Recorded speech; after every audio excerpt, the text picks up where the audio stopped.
G'day everyone, Artist Wayne here and welcome to the final episode of my 1/10th scale Fury 3D tank build. What started off as a pile of plastic, reference photos and a little bit of blind optimism has turned into one of the most enjoyable builds I've taken on. In this episode, it's all about bringing everything together. The turret, the final details, the weathering, and all the little touches that will turn this model into the Fury tank from the film. This is where it ends, so let's bring her home. Welcome to episode 5. Episode 5, the turret begins. This is the final build push. Fury is about to come alive in this one, folks. With the intro done, it's time to turn my attention to the heart of the tank, the turret. I start by printing the turret hatches on my trusty Prusa MK4S, and from here on out, it's all about the details. This is where the build really goes into overdrive. From this point forward, I'm planning to run the printer pretty much non-stop. Helmets, sandbags, kit bags, mounted guns. Every single piece of gear you see on the Fury movie tank is getting added to this model. No shortcuts, no close enoughs. If it's on the real tank, it's going to be on mine. This is the stage where everything I've built so far comes together. The hull is done, the story's been told. Now it's time to stack the turret with detail, layer by layer, until this thing stops looking like a model and starts looking like Fury.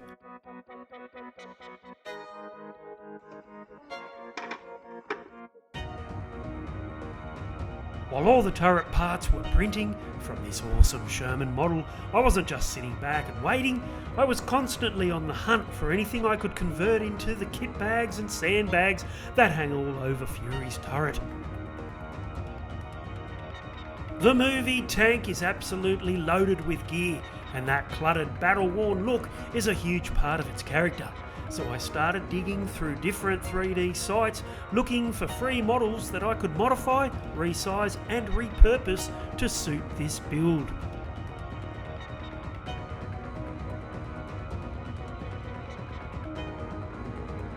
I managed to find quite a few promising pieces, and while they weren't designed specifically for Fury, with a bit of tweaking and test printing, I was hoping that they would do the trick.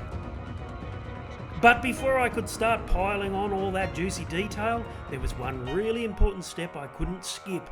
I needed to lay down the foundations, the camo paint, the dirt, the grime, the oil and the mud, so the turret would match the rest of my tank. There's no point adding gear and detail if the surface underneath still looks fresh and clean. Fury isn't a showroom piece, it's been through hell.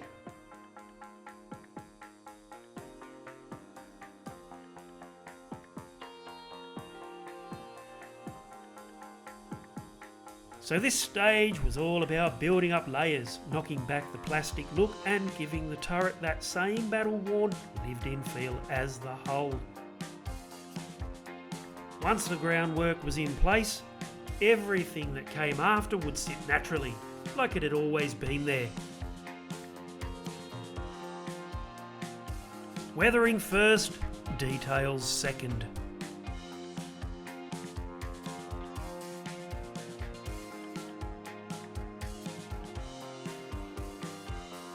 With the foundations laid, I could finally turn my attention to one of the most iconic features on Fury's turret, the sandbags. These aren't just decoration, they add weight, protection, and that unmistakable front line look that makes the turret feel brutal and purposeful. I managed to find some free, generic military sandbag files that I could adapt for this build, and with a bit of heat I was able to manipulate them into shapes that closely matched the ones seen on the movie tank. The trick here was internal support. I found that the less infill I used, the easier the sandbags were to heat, bend and drape naturally.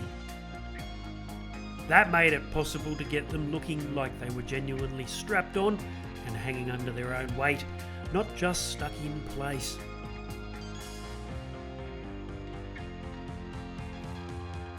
Once these were fitted, the turret instantly took on that heavy, battle-hardened feel, and Fury really started to show her teeth. It's all about weight, gravity, and believable imperfections.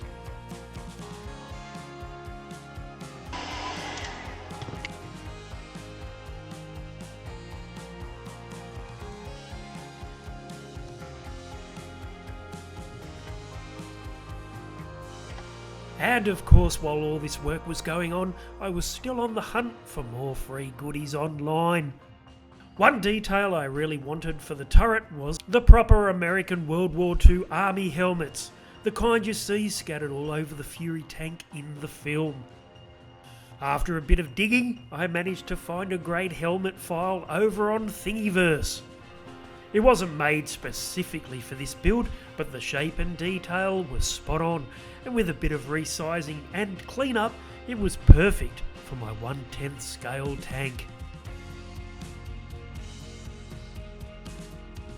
The next file I was really keen to track down were the kit bags that hang all over Fury's turret. Once again, I went hunting through free files online and managed to find a hiking backpack that looked like it could be a great starting point. It wasn't perfect straight out of the box, but that didn't matter. After slicing and dicing it in Prusa Slicer, I could break it down, resize it, and rework it into something that fit the turret perfectly. With a bit of tweaking, it ended up doing the trick beautifully, proving once again that you don't always need the exact file, just the right one to start from. And once my helmets were dry, they instantly added the extra layer of authenticity, one of those small touches that quietly reinforces the story this tank is telling.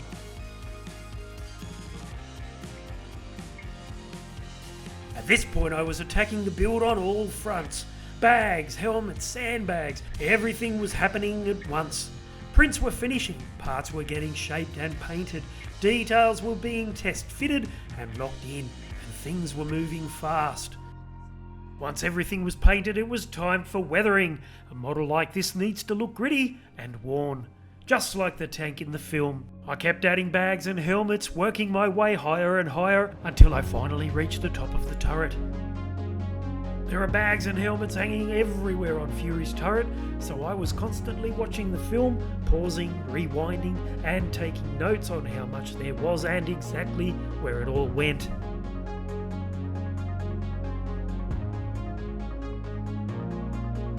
For the first time I could really see the tank taking shape. All those individual pieces were starting to work together, and Fury was finally becoming the tank I'd had in my head from the very beginning.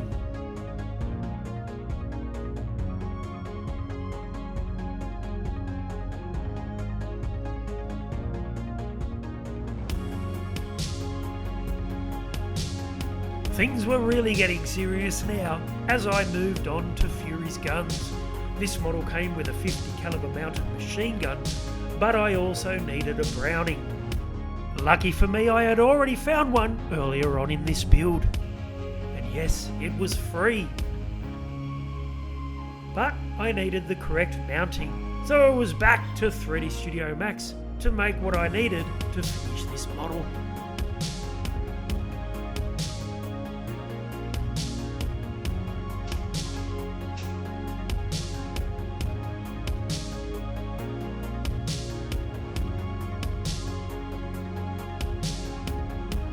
One of the last things I modelled in 3D Studio Max was a very simple piece, just a small mount that I could insert a length of filament into to create the tank's aerial.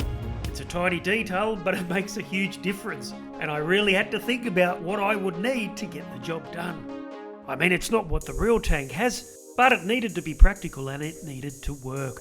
Little touches like this are what finish a build off. And speaking of finishing a build off, I was officially on the home straight.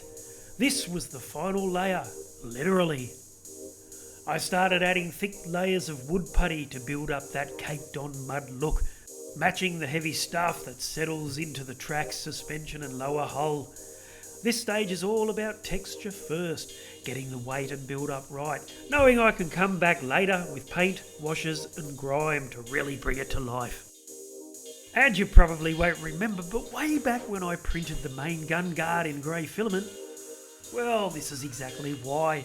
That base colour makes it perfect for adding bullet marks and battle damage. Once you start chipping, scuffing, drilling and weathering it back, the grey reads like exposed steel beneath the paint, instantly selling the idea that this tank has taken a few hits and kept rolling. And now for the moment I'd been working so hard towards since the very beginning, painting that iconic white Fury text onto the main gun. What a milestone! This was the point where everything finally clicked. The build, the details, the weathering, all of it coming together in one simple word. And honestly, this has been such a fun build. Months of printing, painting, problem solving and experimentation had finally paid off. All that was left to do was seal everything in with a satin clear lacquer and then find the perfect place to photograph this tank properly. Because a build like this deserves more than a workbench photo, it deserves a battlefield. Lucky for us, we were heading up to a farm. With the build finally complete, it was time to do this tank justice. So I packed Fury up and headed out to a farm, the same kind of place I photographed my Mad Max 2 The Road Warrior Interceptor build last year. There's something about locations like this, open ground, dirt, mud, weathered textures, places that already feel like they've lived a story. It's the perfect setting to photograph a tank like Fury, away from the bench, away from the workshop and back where it belongs. Out here, surrounded by dust and earth, the model stops looking like a build and starts looking like a real machine frozen in time. This is the part where all that hard work really pays off. When you start photographing a model at this scale, up close, in different light, all those tiny details you've spent months obsessing over suddenly come alive. Scratches catch the sun, mud throws real shadows, textures start to feel heavy and physical.